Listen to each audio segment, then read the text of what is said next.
একটা হানি মেলন আনছিলাম খাট মুখ হইরা খাওয়াও না এখন দেখতে দেখতে বুঝছেন একটা ফালানি যাইব ডাস্টবিনও খাইটা দিলে আবার সবে খাইবা রামিসা রিয়ানা তারা ফ্রুটস খাইটা দিলে খুব বেশি পছন্দ তারা আর এমনি দি আইয়া দেখছেন হানি মেলনের অবস্থা খারাপ হয়ে যাব কি একাপ তো গেছে না নি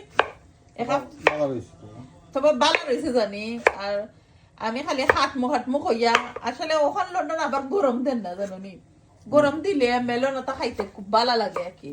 আর গরম না দিলে আবার মেলন খাইতে মনে চায় না কি গরম মেলন খাইতে খুব ভালো আর হানি মেলন ওলান বাদা ফালাইয়া দিলাইলে বউলের মধ্যে নিয়ে তারারে চটপট করে খাইলাই আর আমি তো আমার রামদার মধ্যে ব্যস্ত থাকি অনেকে ভালো হয় না আপনার কুকিং ভিডিও সুন্দর সুন্দর কমেন্ট করেন থ্যাংক ইউ ভালো লাগলে ইউটিউব চ্যানেলটা সাবস্ক্রাইব করবা সুভাষ ব্লগ ইউকে আর থ্যাংক ইউ এগেইন আর হানি মেলন রেডি হইলো এমনি দিয়ে আমি কুকিং করলাম একটা 5 মাসের কারি বানাইমু গ্রেভি রেডি করলাম ফুল ভিডিও দেখতে ভুলবা না এগেইন হইলাম